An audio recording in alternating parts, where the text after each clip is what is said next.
Assalamu alaikum wa rahmatullahi wa barakatuh. Welcome back to another one of these half-baked TED Talks.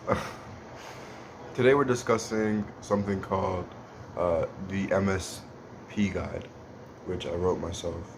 Um, MSP stands for mental, spiritual, and physical. Um, Now, it's a guide. Um,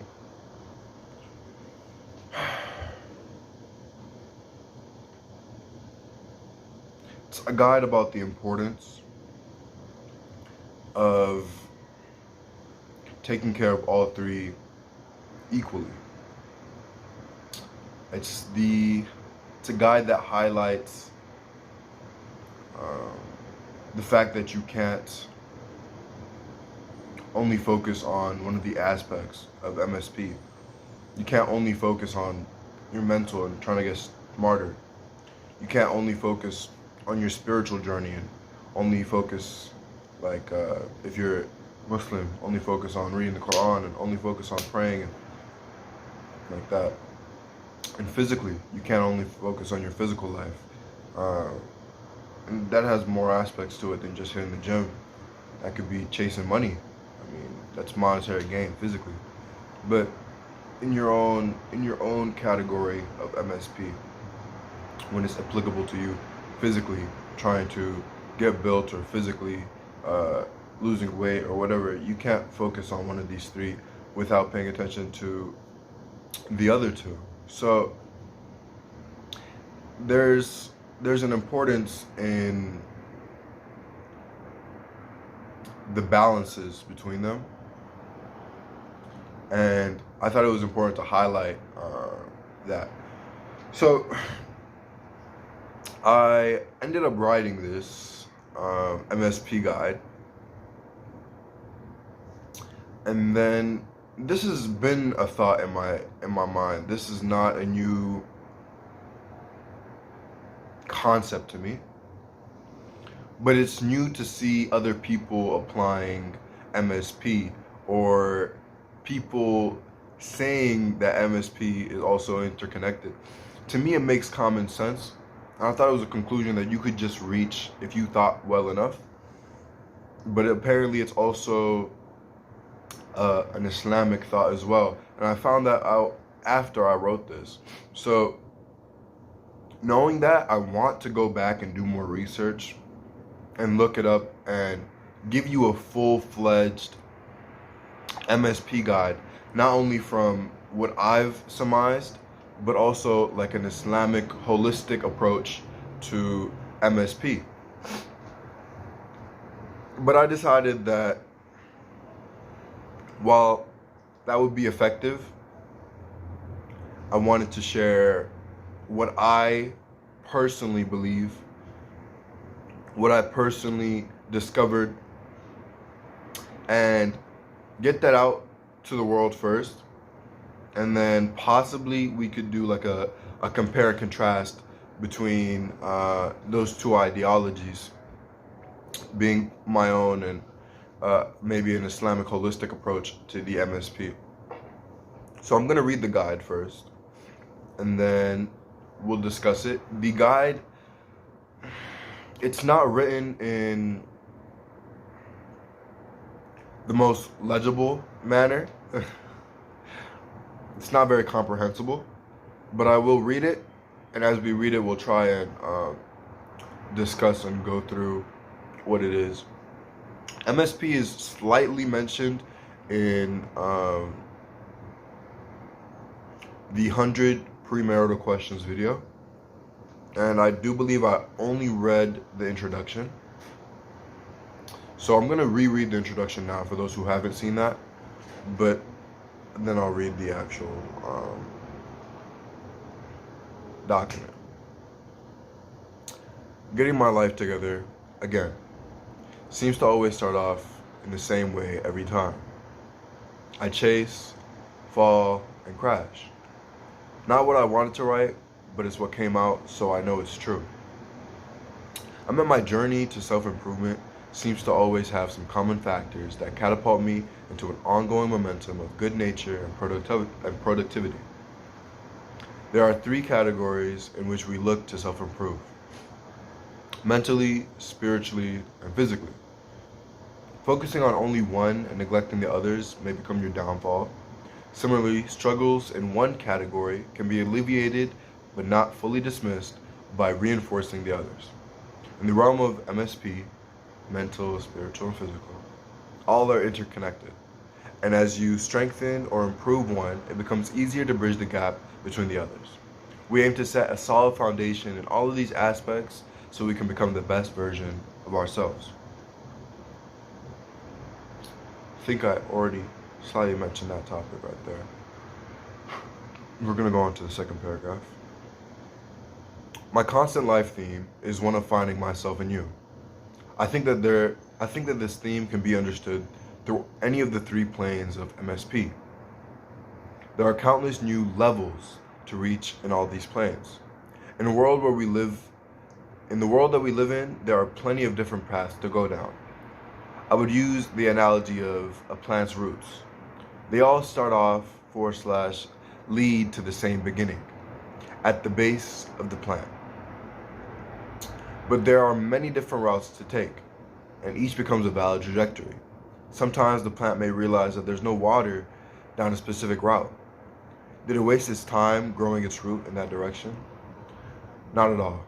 Had it been the case that the tree allocated all of its assets to that one specific route, then surely it would have failed to live. But it was the fact that it explored a wide variety of area to locate the water first before allocating assets to that specific resource. I think that the analogy of a plant in comparison to humans is one of the best analogies you can use for pretty much anything. Plants and us have this symbiotic relationship with each other. And I think anything you can't find a solution for internally, if you study a plant, you can kind of open new pathways in your brain to find a new solution for yourself because you see the similarities between you and the plant. That being said, I would like to read a quick part of a poem, not the entire thing, that I wrote.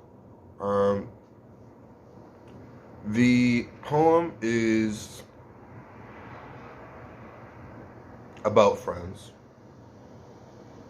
This is also another topic I chose not to mention in the 100 premarital questions video.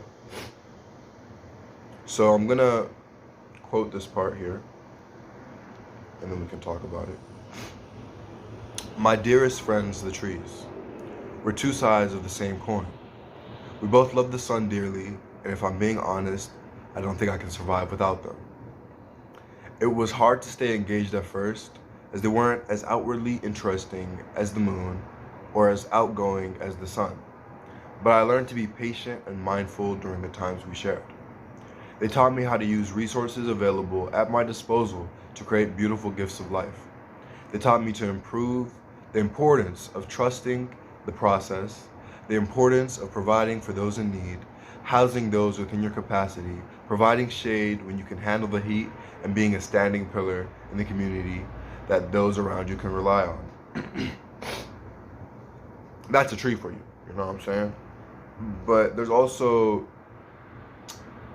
amazing aspects of a tree that we should be implementing into our own daily life. I think that part of the poem highlights that.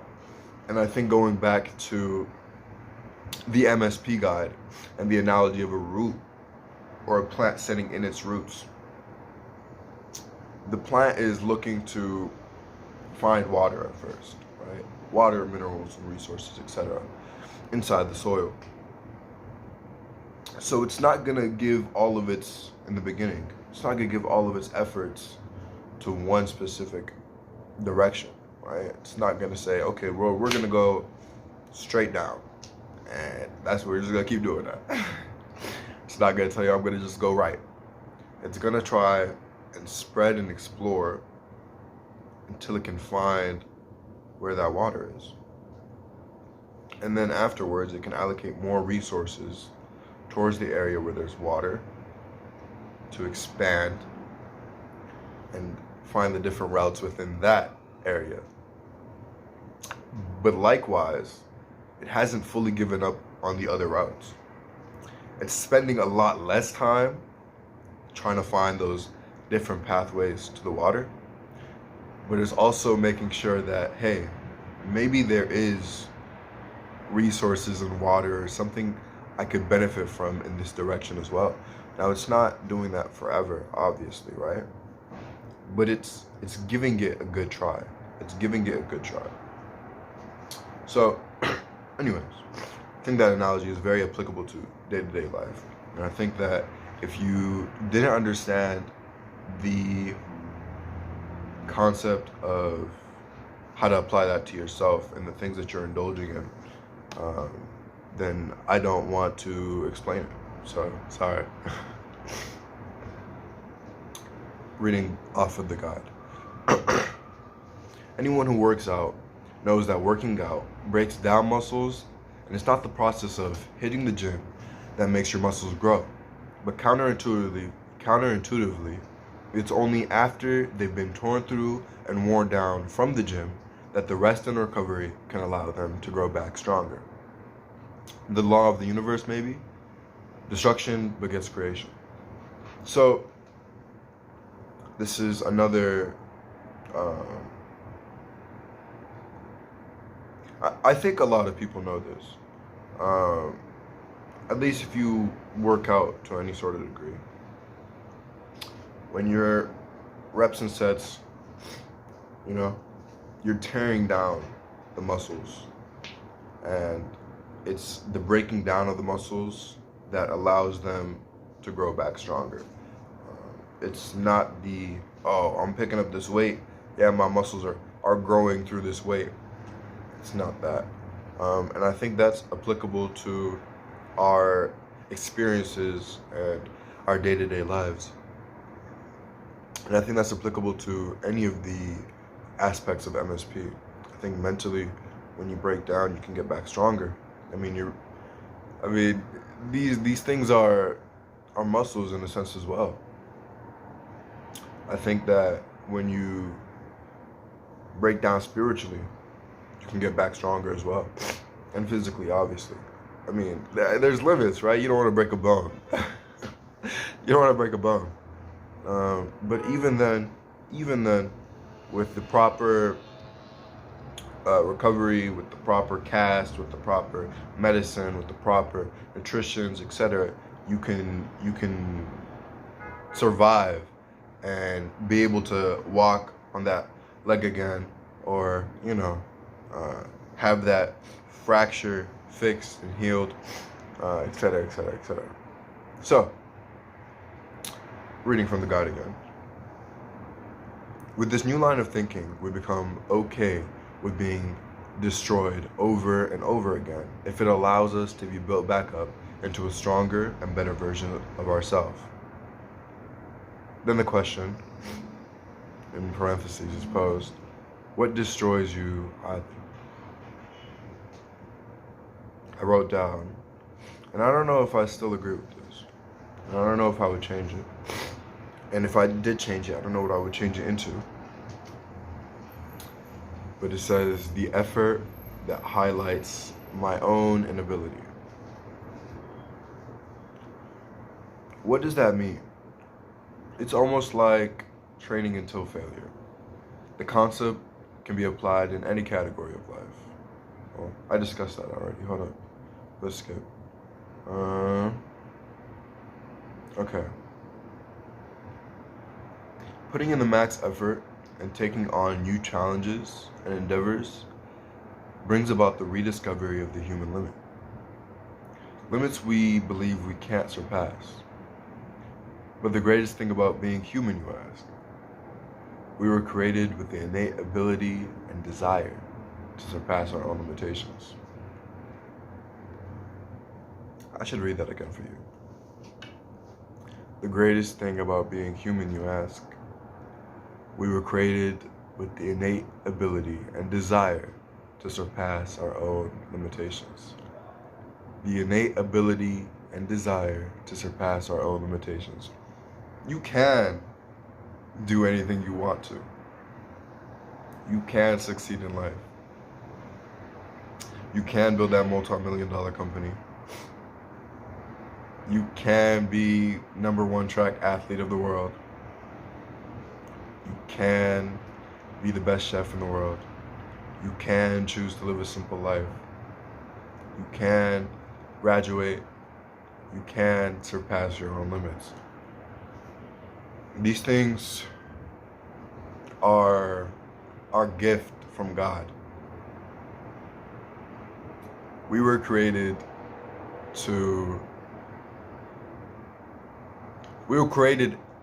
and we were always in a haste. And because of that, we oftentimes don't know our own limitations. And we're stubborn. So we like to surpass those limitations once we find them. We like to redefine those limitations. We like to say, that's impossible, maybe for you. I'll do it. And then it becomes possible for everyone to do it. These things are maybe societal, maybe they're personal, maybe they're set by the universe. But either way, these challenges that we believe are impossible, once we make them possible, everyone around us believes that they're possible, and everyone around us strives to do the same. It is fantastic that we have that as a society, and it's one of the things that keep my hope in humanity. Okay, reading again from the guide. So then the question poses itself. How do we get our life back together? Whether that be after trauma, a bad breakup, living life on autopilot, being utterly destroyed, or any other cause that has just left a desire within us to do more with our lives, or at the very least, not end it. Well, the answer is simple, but the application can be anything but that sometimes. So then I go into discussing this, which I'll read in a moment, but I don't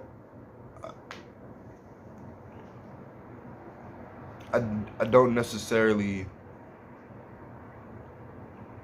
I don't think that's the first step. I think it's an important step. I think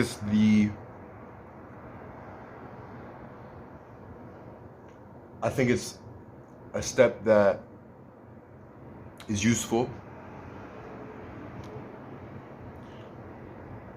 but I don't think it's the first step. I think that the first step is firstly wanting that desire, having that desire that you want to change, having some sort of support system is pretty important, pretty useful, but it's not mandatory actually.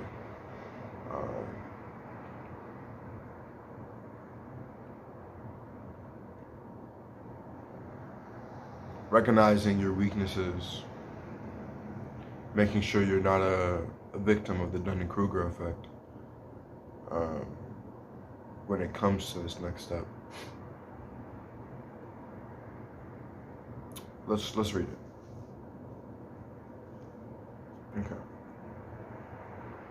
Well, the answer is simple, but the application can be anything but that sometimes. We have to start with one of the pillars of the MSP cycle. Pick one aspect that calls out to you, that seems doable, or that seems the easiest. Then we're going to set a goal for ourselves. should be challenging but obtainable. An example would be praying the 5 prayers on time. That's our working goal, but we still need to set a bare minimum threshold that we'll meet every single day.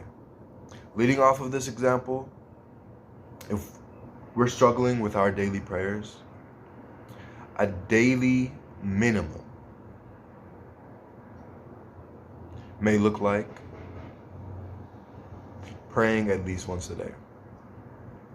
Or if we're reaching our prayers but struggling with timing or the concentration, then our bare minimum would be adjusted to meet that. Another example is if our goal is work out daily, then a bare minimum may look like at least show up to the gym, and etc. So you have your goal. There's a goal that you want to pursue.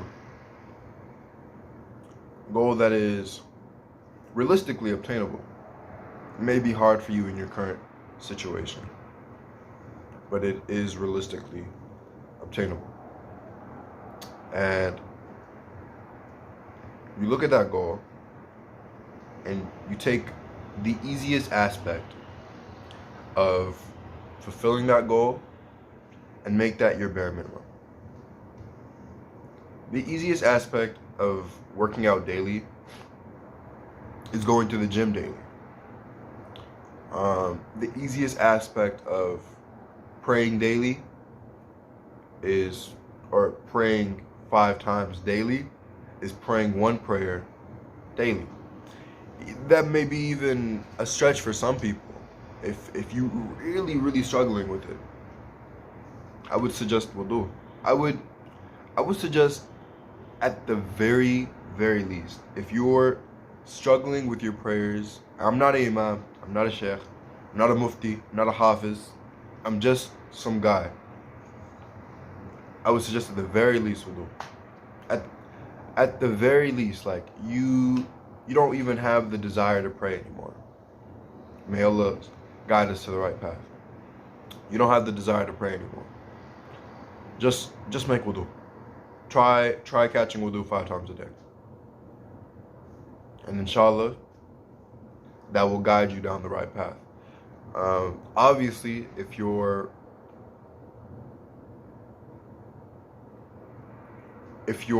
implementing that, then you still have the tiniest speck of atom of desire to pray, because otherwise it's not a goal that you would be chasing. Okay. Reading off the guide. We want these bare minimums to be so simple that we think we're underselling ourselves. This is the whole point of a bare minimum. We're looking to gain momentum in our progress. There will be days where we don't feel like going to the gym. All right, buddy. But at least we showed up. Assalamu alaikum. Where was I? There'll be days where we don't feel like going to the gym, but at least we showed up. We took the effort to get into the car or whatever other method of transport and get to the gym. This is great because taking that first step may lead us to just getting it over with, since we're already there. And even if it doesn't lead to more action, we're building a habit of at least doing our bare minimum.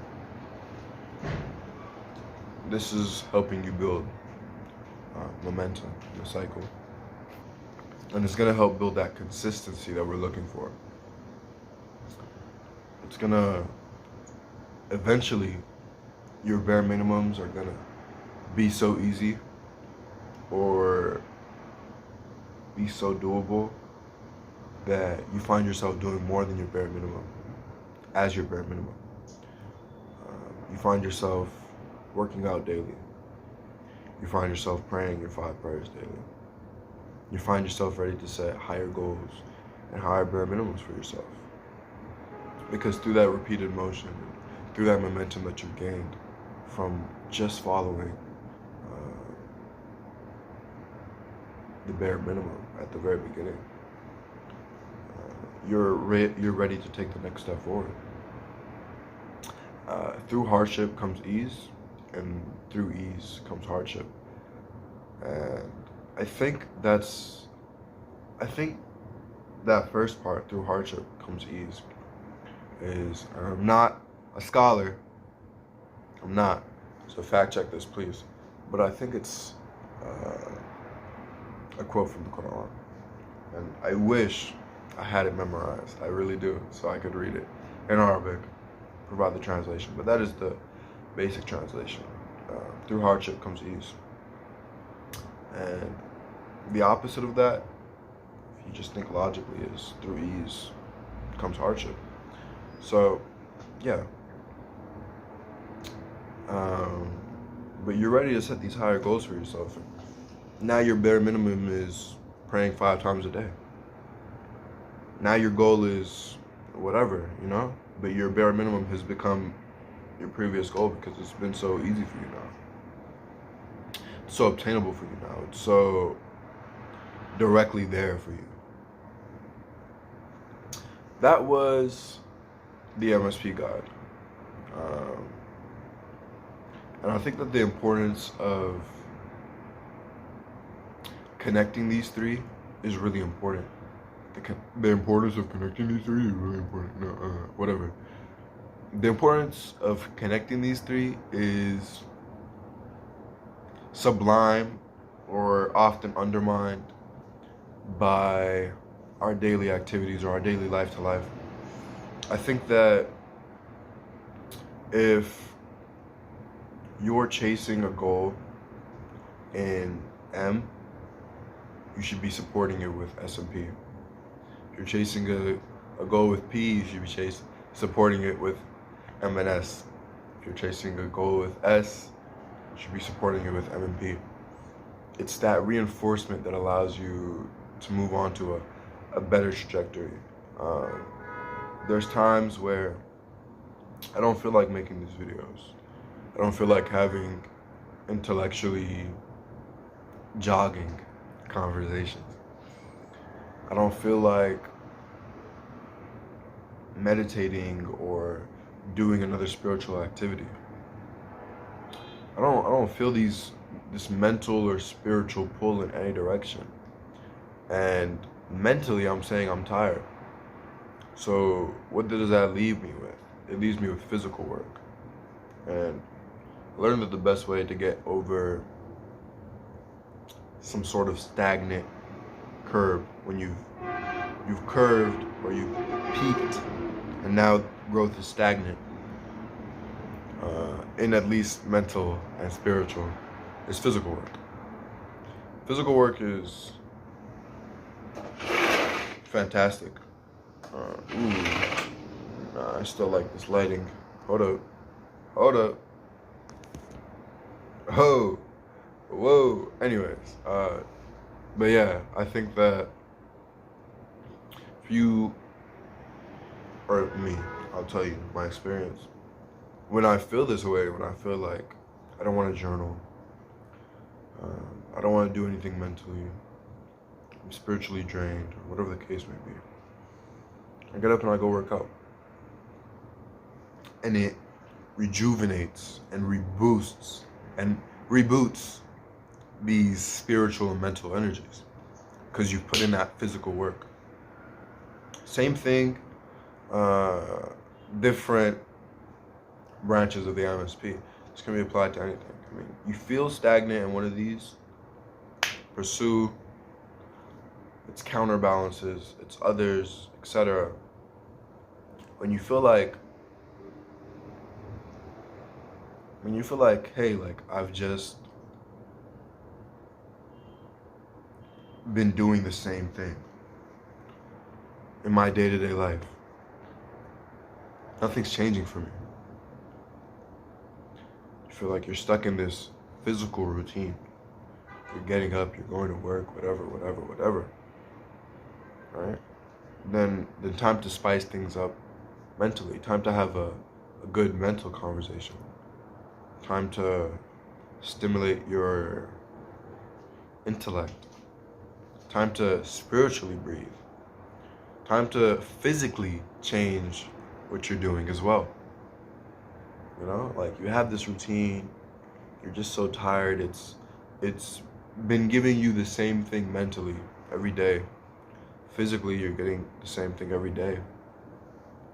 Physically changing your environment and going, I don't know, let's say if you live by the mountains, going on the mountains to a hike is gonna physically refresh you, but spiritually as well, being in nature and the trees and just being alive and breathing that air is gonna spiritually awaken something in you, and mentally you're getting stimulated by the birds, the chirping, the sounds, the twigs, the environment, the greenery. You're mentally getting stimulated as well. So sometimes physical change in atmosphere can affect your mental and your spiritual as well. I think that there's something written in the 100-question premarital questionnaire. We gotta find a better name for that. 100-question premarital questionnaire. How about premarital questionnaire? But there's something written in there, and I think it asks, its question, if I can find it, but it says, what can you offer your mate spiritually? Let's see if I can find it. Are you a spiritual person? Question 10. What is your understanding? Blah, blah, blah. Well, boom, I found it. Question 15. It asks, what can you offer your mate spiritually? Now, I wrote whatever I wrote, right? But the part I want to quote here is, some words may touch the soul, some actions may brighten your mood, and sometimes doing absolutely nothing other than looking through the eyes of the window of the soul may release physical stresses and tensions. I think that highlights the interconnectedness between MSP perfectly. Actions may brighten your mood, words may touch your soul, and sometimes looking through the windows of the soul may release physical stresses and tensions. I mean, beautifully executedly put, you know what I'm saying?